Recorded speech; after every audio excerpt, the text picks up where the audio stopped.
मोह में बहुत फर्क होता है। प्रेम सच्चाई है और मोह अंधकार। प्रेम कहता है मैं तुझे खुश रखूंगा। मोह कहता है तुझे दुनिया का सारा सुख मिले। मोह केवल लालच पैदा करता है और प्रेम सही रास्ते पर ले जाता है।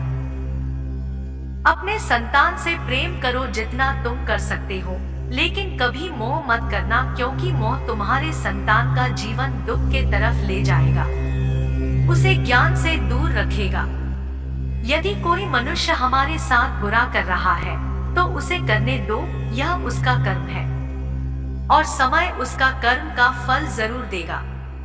लेकिन हमें किसी के साथ बुरा नहीं करना चाहिए, क्योंकि यही हमारा धर्म है। समय कभी नहीं रुकता, यदि बुरा है तो कल अवश्य अच्छा होगा। आप केवल निस्वार्थ भाव से कर्म करो, क्योंकि यही तुम्हारे हाथ में है।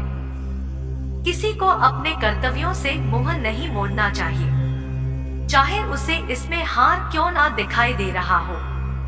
हर काम, हर गतिविधि दोषों से घिरी होती है, जैसे आग धुआं से घिरा होता है।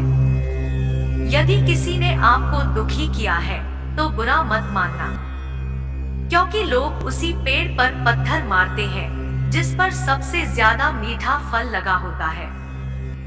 राधा ने श्री कृष्ण से पूछा, प्यार का असली मतलब क्या होता है? श्री कृष्ण हंसकर कहा, जहाँ प्यार होता है वहाँ मतलब कहाँ होता है। सत्य को सिद्ध करने के लिए किसी से उलझने की जरूरत नहीं, क्योंकि सत्य खुद ही समय आने पर स्वयं सिद्ध हो जाता है। अहंकार करने पर इंसान की प्रतिष्ठा, वंश, वैभव तीनों समाप्त हो जाते हैं। इंसान अपने सबसे खास व्यक्ति से धोखा मिलने पर इंसान जीवन भर चाहकर भी किसी पर संपूर्ण विश्वास नहीं कर पाता है। यही सत्य भी है। दर्द एक संकेत है जिससे आप जिंदा हैं। समस्या एक संकेत है कि आप मजबूत हैं, और प्रार्थना एक संकेत है कि आप अकेले नहीं हैं। कर्म का फल इंसान को उसी तरह ढूंढ लेता है, जैसे बछड़ा सैकड़ों गायों में अपनी मां को ढूंढ लेता है। इंसान जीवन में गलतियां कर उतना दुखी नहीं होता जितना वह उन गलतियों को बार बार सोच कर होता है। जीवन के बदल जाने में कभी भी वक्त नहीं लगता, लेकिन कभी कभी वक्त बदले में पूरी जीवन गुजर जाता है।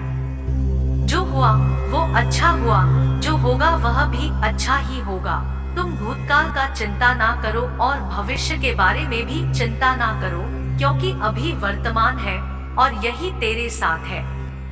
श्री कृष्ण अच्छे लोगों का परीक्षा बहुत लेते हैं, लेकिन उनका साथ कभी नहीं छोड़ते, और बुरे लोगों को बहुत कुछ देते हैं, लेकिन उनका साथ कभी नहीं देते।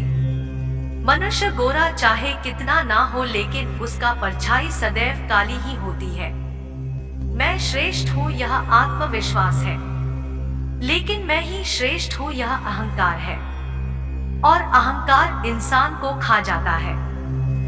कुल खानदान इंसान का जीवन का वो पहचान होता है, जैसे शरीर का हर भाग मिलकर जीवन जीने योग्य बनाता है।